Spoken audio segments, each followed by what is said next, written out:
Momen Idul Adha ini membuat usaha penggilingan daging di pasar tradisional Kota Palembang mengalami lonjakan permintaan hingga mencapai 50% ketimbang hari biasa.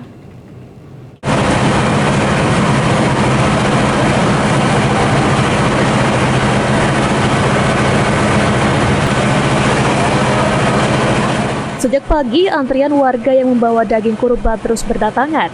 Mereka memanfaatkan jasa penggilingan untuk mengolah daging kurban menjadi aneka sajian praktis. Pemilik usaha jasa penggilingan daging, Mansyur, mengaku omset usahanya melonjak hingga 50% selama momen Idul Adha. Jumlah pesanan tahun ini lebih banyak dibandingkan dengan tahun lalu. Dalam sehari mampu menggiling hingga 1 ton daging. Untuk jasa penggilingan dipatok harga Rp35.000 per kilogram, termasuk bumbu dan tepung sebagai pelengkap olahan.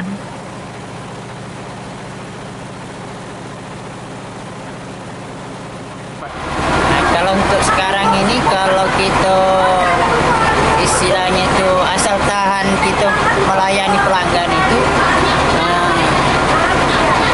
lumayan banyak. Ada 50% Pak? Sekitar begitu. Ada 50% ya Pak? Iya. Pak, ini kebanyakan dari kalangan usaha kayak bakso ya Pak ya? Iya, untuk sambil juga ada yang untuk jualan dan juga untuk makan sendiri.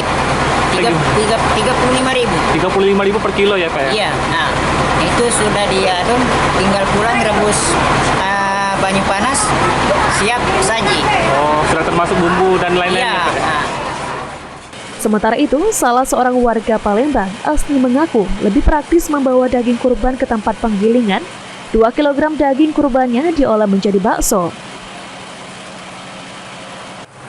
Tadi untuk bakso ya Bu ya? Iya. Ibu, kenapa Bu memilih menggunakan jasa penggiling Bu? Dia mudah. Dia buat bakso. Berapa kilo Bu ini aja Bu? Hari tadi 3 kilo daging. 3 kilo itu. Ini tradisi tahunan ya Bu ya? Tidak juga. Hampir tiap waktu buat bakso. Berapa Bu tadi per kilonya Bu? Oh, ini daging kurban. Ya, naik mil kurban kemarin kan ada daging kan. Jasa penggilingan daging menjadi peluang usaha yang menjanjikan di momen Idul Adha.